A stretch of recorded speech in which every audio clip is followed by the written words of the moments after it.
You will hear a conversation between a representative whose name is Dawn and a prospective member of an automobile club.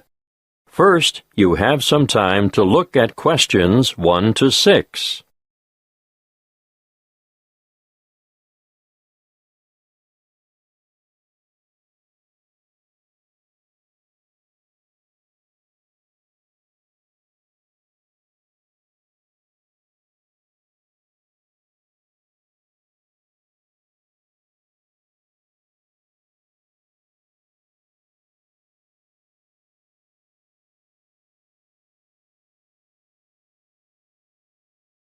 Now we shall begin.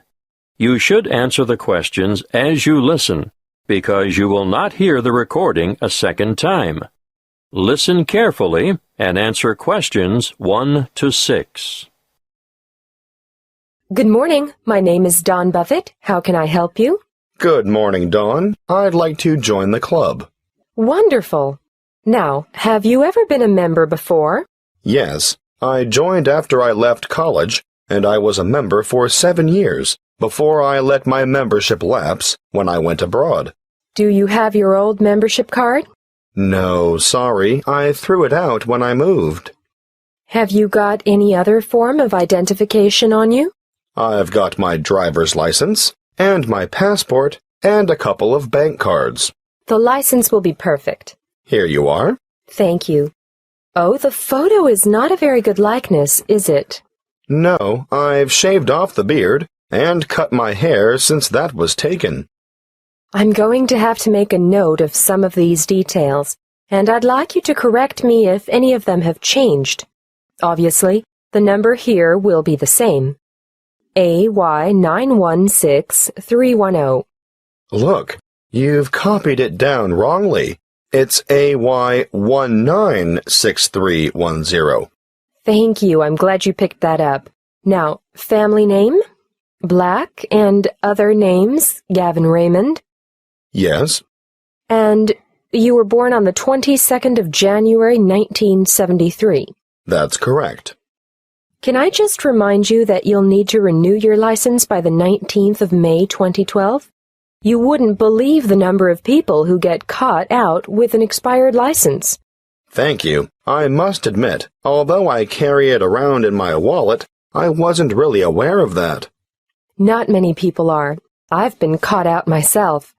Now, I can see that you're one of those who has opted out of having an address printed on the card, and I can understand that. Personally, I think it's better security not to have it, in case your wallet gets stolen, for example. I agree. Can you give me your current address for our records? Yes, of course. I live at 29 Sunset Street, Meadowbank. Thanks. Actually, my uncle lives in the same street. It's a very nice area, isn't it? Yes, pretty good. Now, you've got 3 classes of license: motor car, motorbike, and heavy vehicle. Do you want to be covered for all 3? Oh, not anymore. I had a motorbike when I was a student, and then, before I went abroad, I worked as a truck driver for a while, but I never want to do that again. These days, you'll only find me behind the wheel of a car. Well, that's all done. Now for one final question. What's that? I need to ask you whether you've ever had any driving or other convictions or endorsements on your license. Well, I've had a few parking tickets. We don't count those. And I haven't had any endorsements. But I do have a dangerous driving conviction from back in 1993. I was young and inexperienced, and going too fast in wet weather, and I slid off the road and hit a power pole. Well, I have to make a note of that, but you're lucky. Because it's over 15 years ago, it won't be held against you. Before you hear the rest of the conversation, you have some time to look at questions 7 to 10.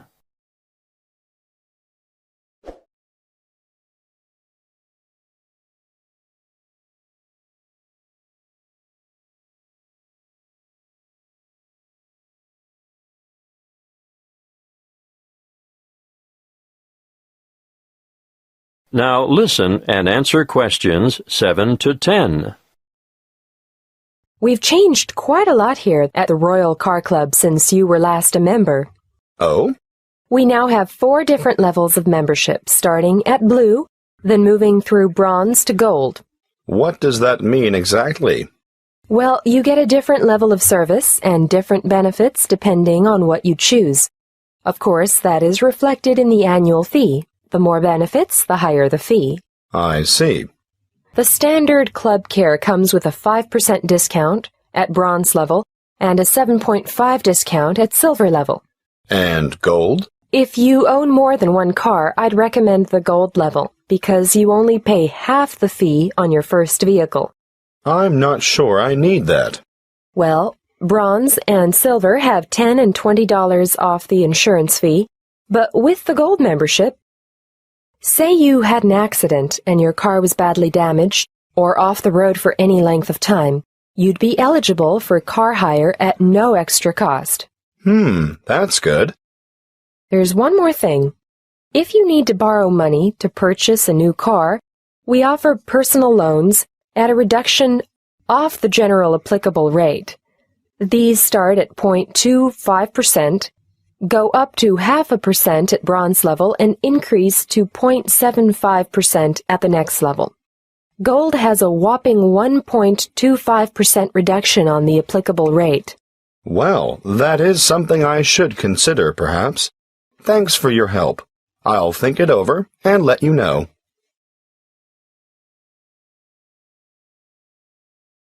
That is the end of part 1. You now have 1 minute to check your answers to part 1.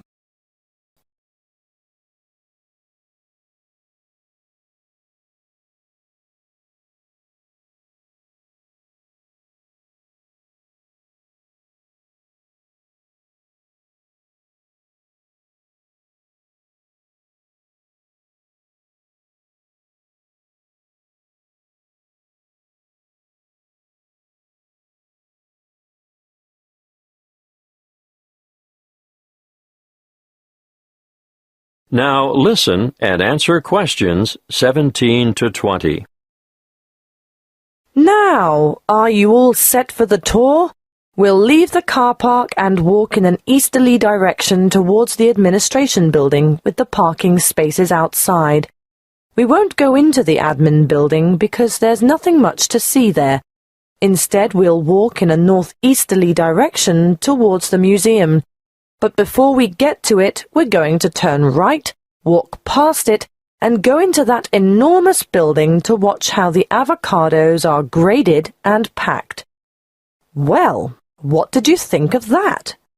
Those packers have to work very fast, as you can see. Now, as we come out of this building, we'll go to our left and around the back towards the cool room. Of course, this is where all the fruit is stored after packing. There are a lot of boxes of fruit in there. Nothing very interesting to look at, but we will stop at the other building to see how they make the cardboard cartons. See how everything is mechanized, so there is very little labor involved? I'm intrigued by how those machines operate, just like clockwork. It does get very hot in there, though, doesn't it?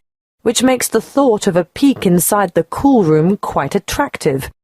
But no, we'll skip that and make towards the building in the far northeastern corner of the facility, where they take the husks off the macadamia nuts. It's quite noisy, but absolutely fascinating. Now we'll take a shortcut heading west through the orchard to the woodcrafter's workroom and shop, and I'll give you a few minutes to browse. Take note of where this is because I'm sure you'll want to come back here later this afternoon in your free time. Is everyone still with us? Right, let's go south now and take a leisurely walk through the picnic and playground area with the water feature. But we want to end up over at the garden shop at the northern end of the car park. We'll have to walk through the little gift shop first to gain access to the garden shop. And I'm sure you won't be able to resist getting some nice little presents for the folks at home. Are you ready for lunch now? I know it's been a whirlwind tour, but the restaurant has us booked in for 12:30, and after that, You're free to take your time wandering around until the bus leaves at 3 p.m.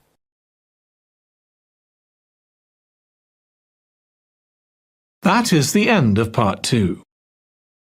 You now have 30 seconds to check your answers to Part 2. A conversation between a lecturer and two horticulture students who are preparing a display for a science fair. First, you have some time to look at questions 21. Listen carefully and answer questions 21 to 25. Good morning, Annie. Tony, how are you? Fine, thanks. Well, tell me what you have here. We thought we'd look at different methods of hydroculture. Uh-huh.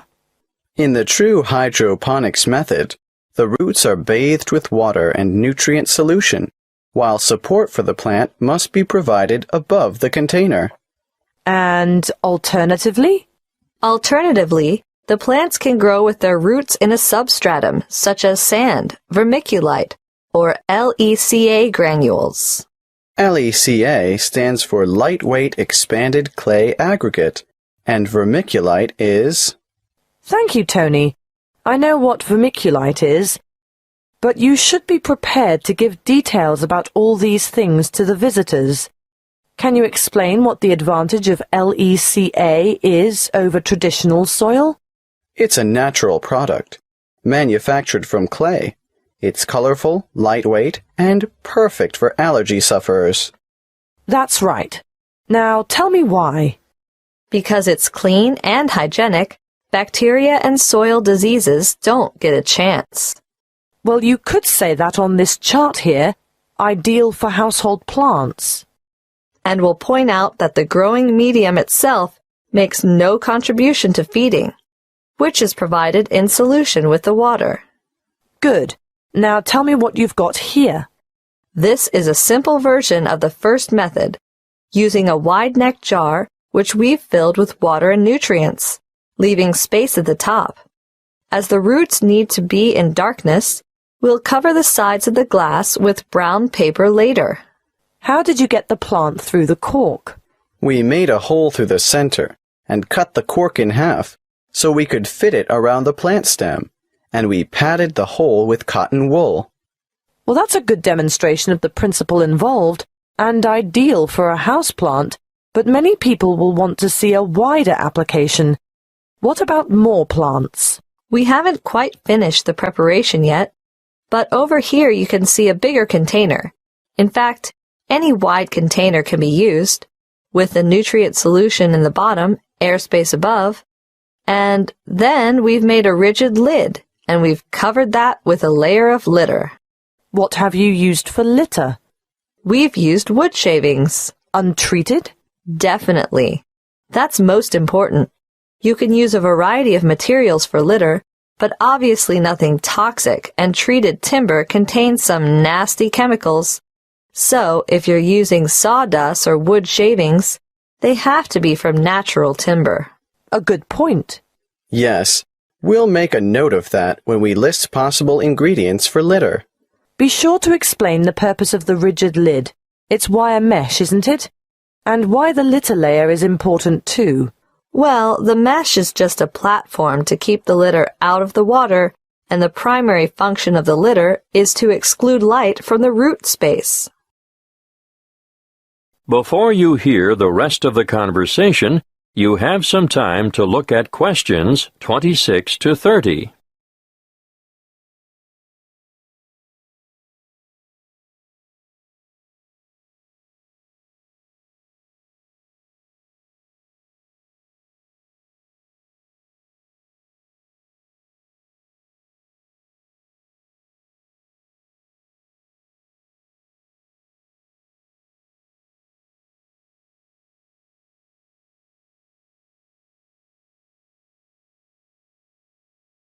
Now listen and answer questions 26 to 30. What you have so far is ideal for the home or office, but what about commercial applications? Well, we're going to demonstrate the nutrient film technique, which is popular with some commercial growers. particularly for the cultivation of crops such as runner beans and tomatoes. Producers would really like to see some innovation in the cultivation of potatoes and yams too, but obviously, this technique is only suitable for those crops which grow above ground. What about peas? Well, we found peas were awfully tricky to grow using this method, although we're still unsure as to the reason. Where's the exhibit? I don't see it anywhere. Well, that's because we haven't finished it yet, because we're going to have to procure some mature plants first. We didn't think far enough ahead to have started them off earlier, and when we do get them, we'll have to handle them carefully. Yes, because when our model is finished, you'll see how the plants are held in position by a plastic tube which almost encloses them completely and is quite loosely fastened around the stems. Yes. And the feeding or watering system? Well, it's a bit different. On a large scale like this, you need to have the food solution trickle down through the tubes. Yes, but the solution must also be rich in oxygen. And what? It just bathes the roots? That's one way of doing it. What's the other way? You can have the solution moistening a substratum of rock wool at the bottom of the container. Rock wool? It's the same as mineral wool. You know, a lightweight fibrous material, the kind of thing used for insulation. Or you can use a layer of paper fiber. Oh, yes. Something that has the capacity to absorb the solution, right? Well, you do need to experiment a little. For example, we tried coconut fiber. But it just didn't have the properties we were looking for. I see. In our display, you'll only see the basics. The kind of thing that can be done at home in the backyard. But commercial enterprises do need a lot more equipment, and the media used in substrata are constantly changing as new developments are made. The cost of upgrading is ongoing. And there's always the potential of outright failure when changing systems from one you know and understand to an innovative one. Of course, there's no room for guesswork in business. You have to try to get everything right first time. That is the end of Part 3. You will hear a talk given by a guest lecturer in the Continuing Education Department. First, you have some time to look at questions 31 to 40. Listen carefully and answer questions 31 to 40. Good evening. I'd like to thank the Continuing Education Department for hosting this series of lectures on people behind the names you thought were fiction. Welcome to this talk on the Grand Old Duke of York. I'm sure you're all familiar with the old nursery rhyme. The Grand Old Duke of York, he had 10,000 men. He marched them up to the top of the hill, and he marched them down again, and so on. But did you know that the Duke of York, immortalized in this popular song, was actually Frederick Augustus, second son of King George III of England and Queen Charlotte? He achieved fame in this way because of the humiliation he suffered at the hands of the French during the Revolutionary Wars at the end of the 18th century. Frederick was born on the 16th of August, 1763, and from the age of 17 he had been trained as a soldier. When war broke out between England and France in 1793, his father, the king, insisted that he should command the British contingent that was being dispatched to Flanders to cooperate with the Austrians and the Dutch. The Duke was a brave soldier, but remember he was only 30 at the time. Not only was he young, but he was also inexperienced in battle, and was unable to cope with the enthusiastic French Revolutionary Army. He was let down by his allies too, and in spite of the arrival of 10,000 fresh troops from England, his campaigns were a disaster. He was driven out of Dunkirk in September 1793, Flanders in May 1794, and Belgium in July 1794. Finally, During the winter of 1794 to 1795, his army retreated to the border of Hanover, and, with his unsuccessful campaigns over, the Duke returned to England. It was after this military fiasco that the Duke of York came to be, rather unkindly, satirized in song. Would you believe, despite all this, King George III arranged his son's promotion to the position of Commander-in-Chief of the army in 1798, and in the following year he was appointed to command an army sent to invade Holland. Again he was unsuccessful, and this confirmed the general opinion that he was not capable of commanding an army in the field. Nevertheless, the rhyme is a bit cruel and harsh, because it doesn't take into account the nature of the soldiers who served with Frederick. All the blame for lack of success should not have been attached to the Duke alone, because the army he had under his command was made up from what is commonly described as the scum of the earth. This is a somewhat offensive term, used to refer to a group of people regarded as despicable and worthless. Who were they, these ordinary soldiers? Well, they were mostly vicious, brutal ex-convicts, or raw recruits, and elderly men. The officers who commanded them were all untrained as military men. In fact, they were anybody who could afford to buy a commission. But here's the really great thing that, unfortunately, the Duke of York is not remembered for.